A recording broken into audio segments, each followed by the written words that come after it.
going on, guys? It's your boy. Welcome back to another episode of Watchlist Wednesday. Watch. Oh, it's Watchlist Wednesday. I'll add it to the list. Today, we're kind of continuing on with our little Monarch series that's going on here. We watched Godzilla 2014 last week, and today I'm going to be watching Godzilla King of Monsters. I don't know a lot about this movie. I'm pretty sure one of the big things that I remember about this movie is Millie Bobby Brown is in it, and I think that there's like 17 or something kaiju monsters in it. I don't know if that's true or not, or if you just like get hints that there's a bunch of them. But that being said, I'm very, very excited about this movie. It's currently on HBO Max, so I'm gonna go watch it on HBO Max. If you guys haven't seen it either, you guys could go check it out too. But that being said, I'm gonna go watch it, and I'll be back with my immediate reaction.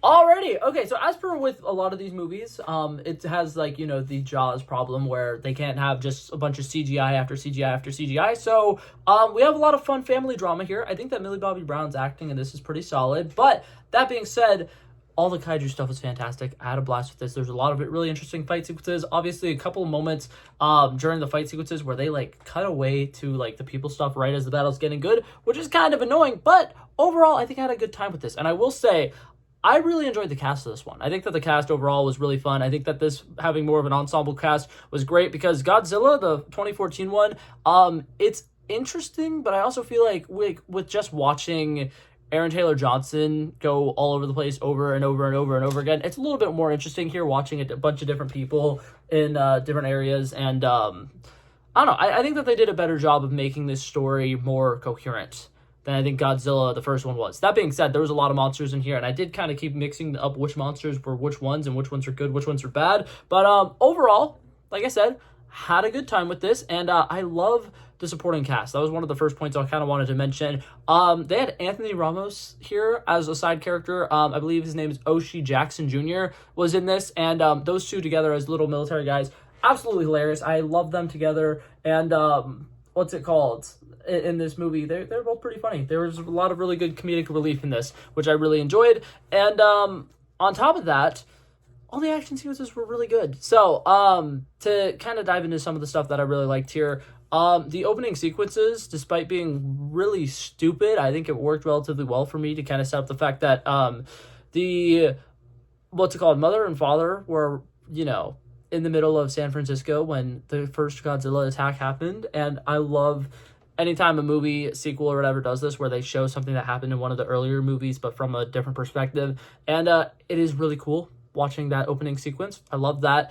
And then we immediately kind of cut to what they're up to nowadays. And we get introduced to the fact that Monarch now has 60 plus locations all over the world. And they have over 17 monsters that they are monitoring at all times, which is really interesting, really cool. I like the way that they're kind of like dropping hints and like little teases towards things that are happening.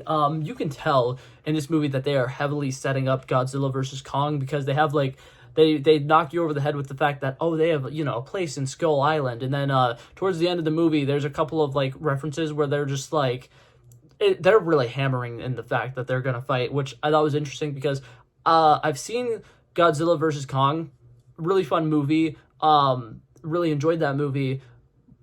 And, like, seeing this and seeing how, like, it sets that one up, it actually kind of, like, recontextualizes a lot of the stuff in that movie that I didn't fully understand when I was first watching it. So, I like that. This movie is pretty good. I really enjoyed it. And, once again, they have some of the interesting, like, stuff that I enjoy the Transformers movies for, where it's just, like, the military government having no idea how to deal with these giant threats and being like, let's just use this weapon that's going to kill all of the people in the area.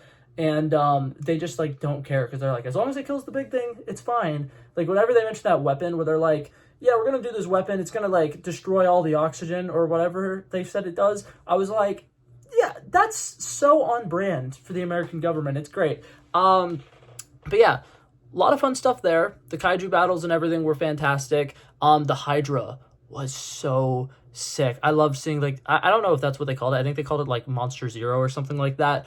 Really, really cool stuff. I love the whole three-headed dragons, them all blasting little laser beams all over the place.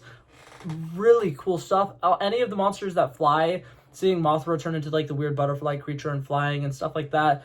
Towards the end, like I said, there's a lot of monsters. I'm not great at keeping up with stuff. The one that looked like a giant pterodactyl was very well animated and looked fantastic. Once again, the sound design here was incredible. I think that one of the first sequences we see with Mothra, where they're like starting to shoot these like little webs and stuff all over the place. The noises that those webs were making were really interesting. And then there was once again some of that like nice little like that's not it, but it's like a little clicking noise that just kind of like feels so ominous and scary, and that's really interesting. I will also say that this movie got graphic at times. I'm pretty sure this movie's PG-13, but the sequence at the beginning of the film, like with the Mothra scene that I was just talking about, where the evil guys or whatever just come in and kind of like kill that entire squad, and we see the shot where like one of the scientists is like standing against the glass, and then there's a bullet, literally basically watch it go through his head, and then the entire glass behind him shatter. That was a great start to this. Like, I feel like that set the tone for the fact that we're going to potentially see a lot of dangerous stuff in this, and it was fantastic. I think that the cinematography here is great. There was a lot of couple of sequences where the main guy, the dad or whatever, was just like surrounded by fire and lava and stuff like that, and like the lighting, the colors, everything looked great. There's a couple of slow motion sequences where I was like, okay, I see what they're going for here. I really enjoyed it. I really dug everything that they were doing here. The doctor who keeps praising like Godzilla knows what he's doing. Godzilla is important. We need to save Godzilla. His passion for this like character works really well for me. Like, I really like him because I feel like he's the kind of character where like you would be annoyed of this guy, but I think that something about the way that the actor plays him is so sincere enough that you're like, okay, he kind of has a point. We kind of really like this guy, and it's not one of those things where it's just like you just like the character because you're told he's the good guy. Like, I genuinely think that the actor's doing a good job there. Once again, Millie Bobby Brown, I think she did a pretty fantastic job with this. There were a couple of really emotional sequences where I think that she did a really good job portraying those emotions. She definitely would have been dead if this movie was even slightly realistic, though. The dragons were all, like, in perfect unison and, like, working together really well. And then all of a sudden, the scene where they are, like, destroying the building that she's in, they're going, like, side by side, and it's just one of them, while the other two just kind of do nothing. And I was like, that's interesting. But that being said, you don't expect them to kill off a child, and I wouldn't expect them to kill off a child, especially if it's going to be Millie Bobby Brown. I mean, everybody knows if you have a big name, what's it called, young star in your movie, you gotta keep them alive so that they can be in future projects. But yeah, that being said, really liked this movie. I had a good time with it. I think that the score and everything worked really well with it. And I really liked it. So if I had to give it a final score, a final rating out of 100, I'm going to give it like an 84. I had a really good time with this one. Like I said, the Hydra and everything was great. All of the like energy blasts that Godzilla does, I don't know if there's like a proper term for it. Really great. The scenes with him charging up where it's just like... And then, yeah, really cool. Like I said, I like the sound design as well in this movie. But yeah, that being said, that was it for this video, guys. Thank you guys so much for coming by checking it out. I love and appreciate you guys so much for watching. If you liked it, feel free to like and subscribe, and I'll hopefully see you guys in the next one. Peace out.